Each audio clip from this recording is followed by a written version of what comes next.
What's up, guys? Jordan McAbee here, fantasyracingonline.com, and we're on to Martinsville with the Xfinity 500 on Sunday. We're down to two races this year, Martinsville and Phoenix, two flat tracks, two short flat tracks. Martinsville's a half-mile short flat track, and, when we're looking at similar tracks, there's a few short flat tracks that we race at. Martinsville doesn't compare extremely well to them, but we kind of just throw them all together because they're all relatively short and they're all flat. So, throwing together Phoenix, New Hampshire, Martinsville, and Richmond. So Richmond and Phoenix are very, very similar, and I'd say Martinsville and New Hampshire are relatively similar. Like if you're going to break them into two groups, that'd be kind of where you put them. New Hampshire is a mile long. Martinsville is a half mile. Richmond is 3/4 of a mile, and Phoenix is a full mile. So Martinsville is definitely the black sheep of the short flats, but they're all short flats. So we're going to take a look at the data from those races, as well as just Martinsville in general, because there's generally a lot of the same drivers finish up front here at Martinsville. That was especially true like back when Jimmy Johnson and Jeff Gordon were racing. Like they were just constantly top three every single time. And we're kind of seeing that now. Martin Truex Jr. has won 3 of the last 4 here at Martinsville. Denny Hamlin's always a contender here. Chase Elliott's really good here. A lot of the playoff drivers are very, very good at this racetrack. So we can expect them should be plenty fast, this weekend, and it should be a very good race. I will note before we really get into it, my algorithm really doesn't it's not giving an edge to anyone this week. And we'll go over those results here in a second. But starting lineup, Kyle Larson starting first, Chase Elliott second, Denny Hamlin, Truex, and Logano rounding out the top 5. Got Keselowski, Kyle Busch, and Blaney, the top 8, the playoff drivers. Place differential plays, Byron starting 11th. Going a little further back, DiBenedetto, who's very strong at short flat tracks, starting 21st. Eric Almirola's been strong at flat tracks, short flat tracks. Not as good here at Martinsville, but he's starting 23rd. Ryan Newman's actually been very good on short flat tracks. He's starting 27th. Corey LaJoie has shown promise here at Martinsville. He's starting 29th. And maybe even like a Ryan Preece or something. They all have place differential potential this week. Now, getting to the algorithm predicted finishing order, as I said, there's no edge here. Like this race is truly up for grabs according to the algorithm this week. Yes, it has Denny Hamlin ranked first, but if you look at the power index numbers here, you can go all the way down to even William Byron, and it's not even a 4-point gap between even Kyle Busch here in ninth. That's not even a 4-point gap from Kyle Busch in ninth to Denny Hamlin in first. I've never seen the algorithm this close up top. And I think it's just, I think all of these drivers are so good on this track that it's hard to get. It's going to come down to who has the track position at the end and who has the best long run car and a lot of different variables that we can't really predict. So it's just doesn't know who is going to be the driver for sure to beat. Like last week, it definitely said Kyle Larson was the guy to beat. This time, it's not so much. You look right here, just the top 4 are separated within 1 point of each other. You can basically, throw a blanket over them, and they're all the same. They're all the same according to this. And even, throw in Truex in there, throw Keselowski in there. Can't really count out Kyle Larson, although I don't think he's a very good fantasy pick this week. But, he could run top 5 as well, and William Byron. So definitely, there's a lot of stuff going on in this race. There's a lot of what ifs that could go on in this race. Not even taking into account what could go wrong for these drivers. Denny Hamlin, Chase Elliott are pretty good on points for the playoffs and for the championship picture. They have nothing really to race super hard for. They get some stage points. They can basically all they have to do is finish the race and they're into Phoenix. So will they be pushing super hard at the end depending on what position they are? Now, if they're leading the race, of course they're gonna go for the win. But if they're running third, they're probably not going to be super aggressive to go up there and get the win because they just want to make it to Phoenix and have a shot at the championship. So, a lot of stuff can happen here on Sunday. I think it's going to be a very good race. I think it's going to be a relatively difficult race to kind of make picks for and definitely bet on. Like, I typically bet quite a few bets at least. I've only made one or two for this race as of, it's Thursday morning right now. It's late Wednesday night, Thursday morning. There's no definitive edges anywhere, and it's going to be a very fun, and I said this on the podcast, Stacking Denny's podcast. If you haven't listened yet, make sure you check that out. But I mentioned it that I think this is going to be a great race. I think it's going to suck to make fantasy picks for. I think it's going to suck to bet on. So take that for what it's worth. Like I said, though, there are a lot of drivers that are very good at short flat tracks, that are very good at 750 horsepower races, which is the package we're running for these next two races, is the 750 horsepower package. So we'll take a look at the numbers from this package this year. Now, this includes, I'm basically including all the races that weren't road course races with the 750. I think they run 750 on road courses. I honestly don't even know. But anyway, so this is taken into account Phoenix. It's taken into account the first Martinsville race. It's taken into account Darlington, Dover, Richmond, Nashville, New Hampshire, Darlington 2, and Richmond 2. So there's a few tracks in there that aren't very much like Martinsville. Darlington specifically. Dover's really not like it. Darlington 2, like I said, Darlington. But 9 races here, it gives us a very good data set of this 750 horsepower package. So when you compare that to short flat tracks, and then when you compare short flat tracks to Martinsville specifically, if a driver pops in all 3, he's probably going to be a very, very, very good pick in fantasy this week. So just keep that in mind. Like, there's a lot of data out there, and you can get caught up in it, but if I was ranking importance of data this week, I'd say Martinsville history is number 1, flat track of this year and recent flat track data number 2, and then 750 horsepower data specifically from this year is kind of like almost used as a tiebreaker if you want to. If you're really struggling between two drivers and the data from Martinsville and the data from the short flat tracks this year don't break that tie, then just go to the 750 package and go from there. Use that as your tiebreaker. So average finish this year, 750 horsepower package. No surprise, Kyle Larson, average finish of 5.6. Denny Hamlin's at 6.1. So Kyle Larson, definitely the average finish is brought up by a second place at Darlington, a second at Dover. He won at Nashville. He finished second at Darlington too. That's what's really bringing him up. He's not as good on the short flat tracks. So just keep that in mind. Denny Hamlin, 6.1. Joey Logano, 6.2. Martin Truex Jr., 7.4. Kevin Harvick, 8.3. He's been better in the 750 horsepower package this year.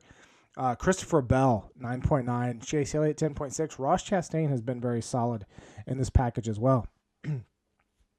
Now, when we go to average running position, Denny Hamlin, 4.2. He's been very, very, very good in this package. Joey Logano's next at 7.6. Larson, 7.8. Harvick, 8.0. Blaney, 8.2. As you can tell, Blaney's had some issues actually finishing these races. Average finish of 14.1. But has ran very well in this package. Chase Elliott, 8.9. Truex, 9.1. Byron, 10.5. Christopher Bell, 11.2. Christopher Bell has a tendency to get better as the race goes on and kind of just be there at the end with a good finish. We saw that at New Hampshire. He probably could have won that race at New Hampshire, just didn't have the car to win that race early on. One note, so we talked about Ryan Blaney, average running position 8.2, average finish of 14.1. Ross Chastain and Austin Dillon, there's kind of differences here. The exact opposite difference of Blaney. So Chastain, average running position of 14.2, average finish of 3.2. Says he could get luckier or have better, strategy late in a race to get there and finish better than he actually ran. Austin Dillon, same thing, 15.4 to 13.4. It's not as dramatic, but definitely worth noting there. Now, when we take a look at the short flat track, so we're taking a look at 5 races this year. That would be Phoenix, which was back in, I think, February, maybe March. The first Martinsville race, the 2 Richmond races, and then the New Hampshire race. You have to remember the New Hampshire race was the one that started in the rain. Truex and Kyle Busch wrecked in the opening laps, and then it ended early and ended. It was a wacky race. So you kind of, if you want to take it, honestly, take that kind of out, and especially if you're looking at over the last 2 years of data, I'd go ahead and maybe take that out because it was just such a wacky race. It's kind of like the wacky races that we have going on, or that we had going on this year with like Coda with the road course, whatever other. Well, I've like already put them out of my memory, but like 3 or 4 road course races had significant issues during them this year that you could throw the data out. You could throw a lot of the data out. So just something to keep in mind. By average finish this year on the short flat tracks in those 5 races, Denny Hamlin 4.0, Joey Logano 4.0, Truex 4.0, all tied, same. Christopher Bell 5.0, Chase Elliott 8.2, Kyle Larson 8.6. Like I said, he's not great on the short flat tracks. Ryan Blaney 9.4, Eric Almirola 10.4. Obviously, he had that win at New Hampshire. When we go by average running position, once again, Denny Hamlin 3.5. Just he's been crushing it in this package. He's been crushing it on short flat tracks. Ryan Blaney 6.8, ranks second. Joey Logano 7.3, Truex 7.5, Christopher Bell 8.5, Harvick 8.8, Elliott 8.8, Keselowski 8.9. Then we got Byron at 10.8. One thing you'll notice there, Kyle Busch, Kyle Larson specifically 11.2 average running position. Kyle Busch 11.3 average running position, 17.8 average finish. You go to the 750 horsepower package, 13.8 average running position and 18.3 average finish. Kyle Busch is not good in this 750 horsepower package. So if you're looking for him and you're hoping that he makes it into the Final Four, honestly, I think it's going to take a lot for Kyle Busch to make it in. He's just not good in this package this year. And with that, he hasn't been great at the short flat tracks. Going back to my algorithm, he's ranked 9th. And he's the worst playoff driver according to this. It's even got William Byron, who's a non-playoff driver, ahead of him. So something to keep in mind there. Kyle Busch just hasn't been great in this package, but he does have some decent history here at Martinsville. Looking at recent Martinsville races before we get to just making lineups here for the Slingshot contest, Martin Truex Jr. has won 3 of the last 4 races here at Martinsville. He could have won last year. He led 129 laps. He had a very strong car. Chase Elliott ended up winning.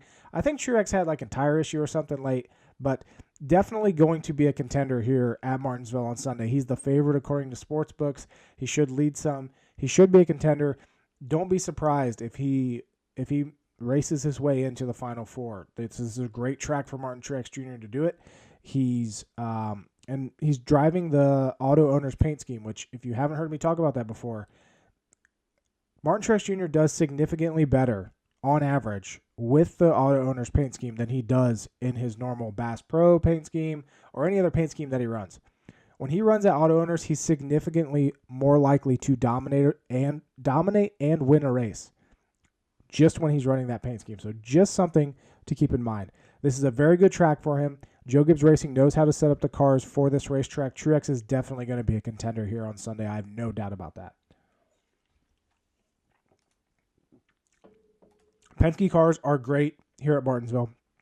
There's no doubt about it. Joey Logano, 6th or better in 5 of the last 7 races. There's also an 8th place finish in there and a 19th place finish. He has to win this race to get into the playoffs.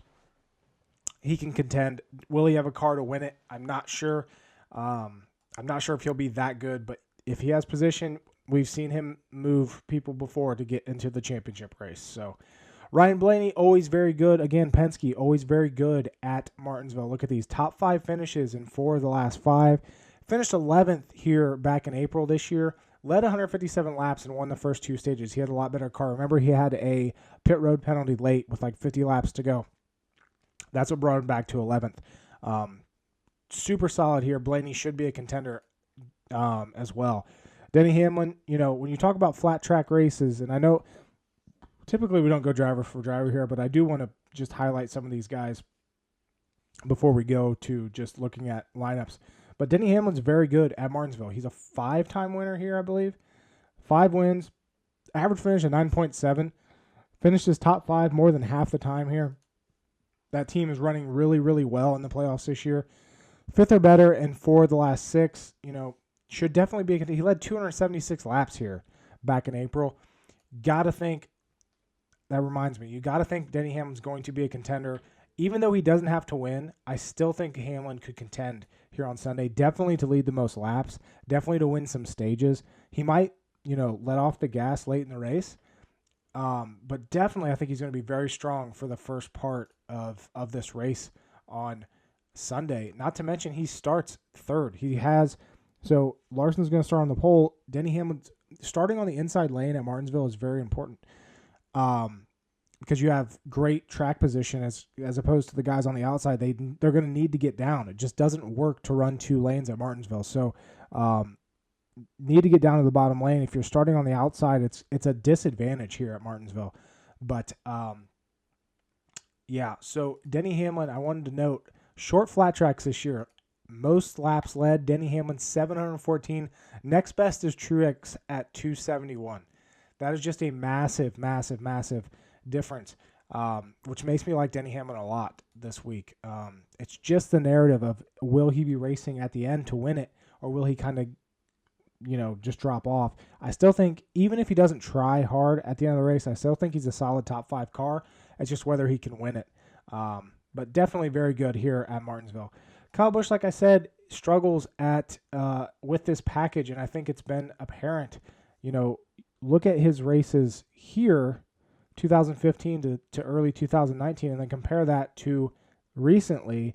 And even with these laps led, I don't think that this car and this package works well for Kyle Busch. I still think he's a solid top 10 car. I just don't think he can get up there and win it. I'm not even sure he can run top 5. Obviously he can. I think that might be one playoff driver that struggles here on Sunday at Martinsville. Chase Elliott, he won here last fall, finished 2nd here earlier this year, 5th in 2020. He should be a top 5 car. He's just like Hamlin, though. He doesn't need to win. He just needs a good run. So I'm kind of expecting Chase Elliott and Denny Hamlin to have a similar race. I think Denny Hamlin's going to have a better car, but yeah, they both should be very strong. I think I skipped Keselowski. Keselowski is very, very, very good here at Martinsville, as you can tell. You look at his recent finishes. He had issues here, even though he's about a top 10, top 5 car, according to his stage finishes. But before that, 4th, 3rd, 1st, 5th, 10th, 4th, 1st, 2nd, 5th. Like, Keselowski is really good here. Penske is really good here. And that makes guys like Matt DiBenedetto good here. So Matt DiBenedetto, his last 4 races even, 12th, 10th, 7th, 16th. Like, he's a solid short track racer. Penske, now that he's with the Wood Brothers, which is basically another Penske car. DiBenedetto is strong here at Martinsville, as is someone like Chris Buescher, believe it or not. Look at these finishes. 13th, he had a wreck here in 2020. 13th, 12th, 21st, 13th, 11th back in 2017.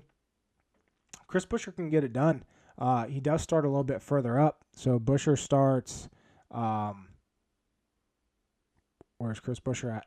Starts 15th. So he's a very, very risky pick, but he can potentially challenge for a top 10 finish.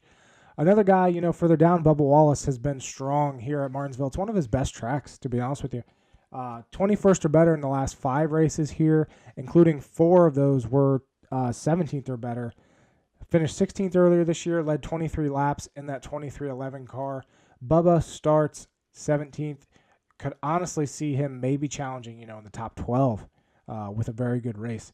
And even the back marker guys like Corey LaJoie, Ryan Preece, they can be very good here at Martinsville. A lot of success at Martinsville comes down to just not running into issues. When Ryan Preece does that, he has that his racing background. It supports a good Martinsville type of racing. So look at these finishes: 19th in 2020, 19th, 16th. He can run decent here. Same with Corey LaJoie. LaJoie earlier this year at Martinsville was actually running like top 15. He was top 15 good here at Martinsville. If you remember, he had issues on pit road. I think someone ran into him or he ran into somebody, completely ruined his day. Not really his fault, but before that, 25th, 18th. Corey LaJoie is a very solid, low dollar driver to pick this weekend. He's probably going to end up in my lineup this weekend. Not that that's a precursor for success with how awful my Slingshot line was last week, but I was due for a bad week for sure. So take that for what it's worth. But as far as lineup construction, I think there's two ways you can go here. I think you can load up on the guys up top that are starting up front and should run up front all day. I think not really targeting the place differential, but more targeting the stage points and the finish points. Or you can go a more central approach, and it's really easy to fit in Ryan Blaney, Joey Logano, and Brad Keselowski. Or if you don't trust Logano, come down to William Byron.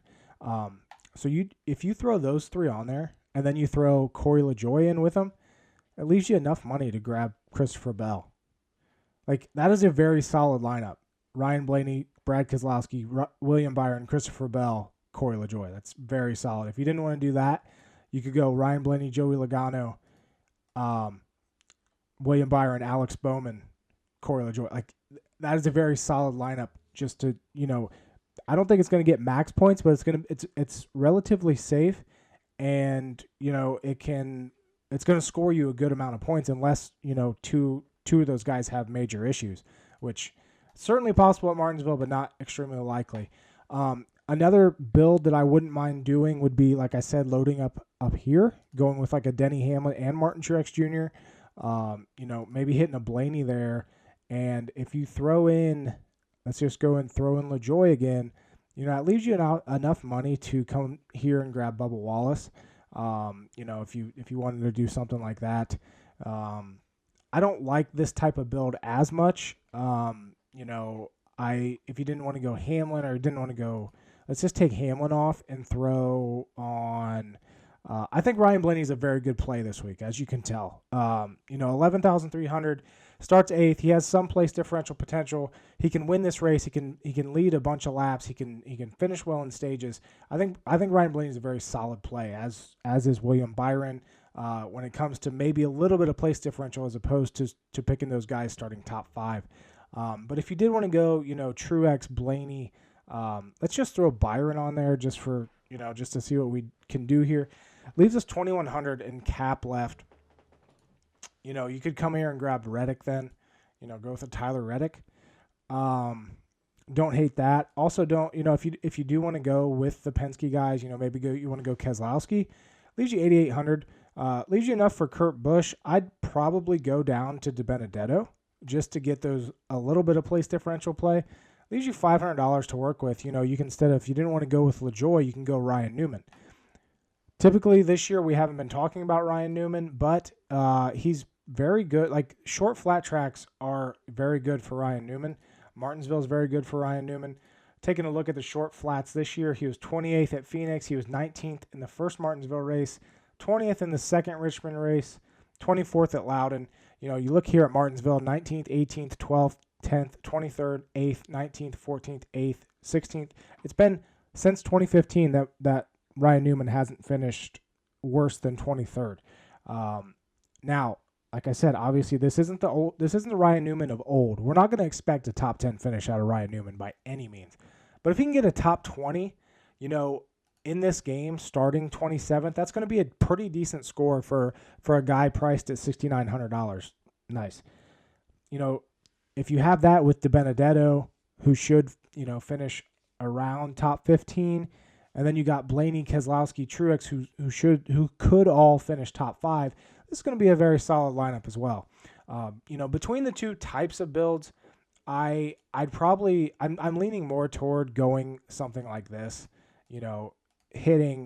trying to get Christopher Bell in there and really going with 4 basically what I consider heavy hitters. You got the 3 Penske guys. We all know how good they are here. Or you can go, William Byron if you want. I don't hate that move either.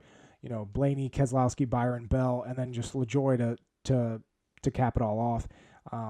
Don't hate that at all. And this, if you didn't trust LaJoy with a lineup like this, you could then come here to Ryan Preece if you want to do something like that.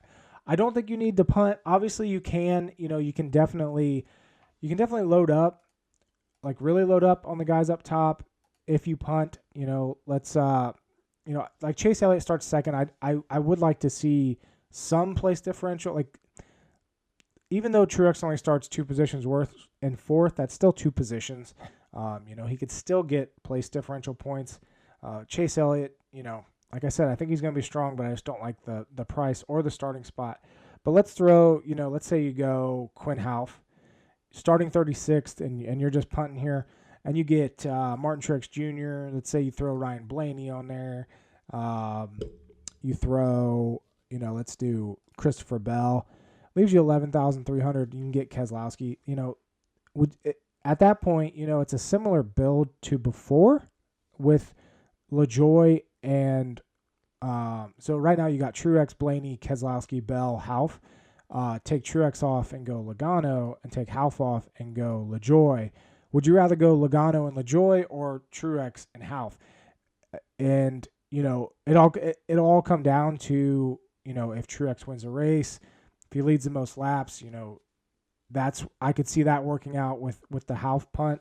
If Quinn Houff finishes 30th, and LaJoy has issues, but if LaJoy races like we expect him to, and he's mid 20s or even top 20, I think it'd be better off going Logano and LaJoy instead of Truex and Houff. But either way, I think it's a solid build and something to definitely work with. Like I said, I don't think I'm going to end up, hitting Hamlin and Truex in a lineup. I think it's going to either be one of them or maybe even not either of them, and still, just trying to get these heavy hitters here in the mid-range and just doing one low-dollar guy. It's kind of what I'm leaning toward now. Obviously, that can change, and obviously I can be wrong on how this is all going to play out, but that's how I see it playing out. I think, these playoff drivers, there's a chance that all 8 of them finish top 10. They're all very good at this racetrack, and like 7 of them could easily contend for the win. So that's where I'm at for Martinsville. Good luck. We're down to 2 races. It's crazy how fast this season has gone. Like on one hand, it's been a long season. We only had that 2-week break for the Olympics. Other than that, it's been every single week we got races going on. At the same time, we're already at the end of the season, and we're going to be at Daytona with a new car before we know it. So, good luck at Martinsville this weekend. We'll talk next week with Phoenix in the final race of 2021. But first, we got to lock in those final 3 playoff drivers and championship contenders for Phoenix. Kyle Larson's the only one locked in, and 3 spots up for grabs between 7 drivers. I think it's going to be Hamlin and Elliott in on points, maybe a win. Other than that, it's super tough. I'm leaning Ryan Blaney, but hey, Truex could win it. Logano could win it. Keselowski could win it. Kyle Busch, I don't think Kyle Busch is going to win it. Any of them could get in. If Hamlin and Elliott have early issues, they could fall out. Yeah. Kyle Larson has nothing to race for. This isn't his best track. This isn't his best track type this year. So if you're thinking about picking Kyle Larson, honestly, I probably wouldn't. I think he can run top 5, but I think there's way more, like, he's way too risky starting first. I won't even be considering Larson this week when it comes to Slingshot game. Just don't see it working out. So good luck at Martinsville, and we'll see you later.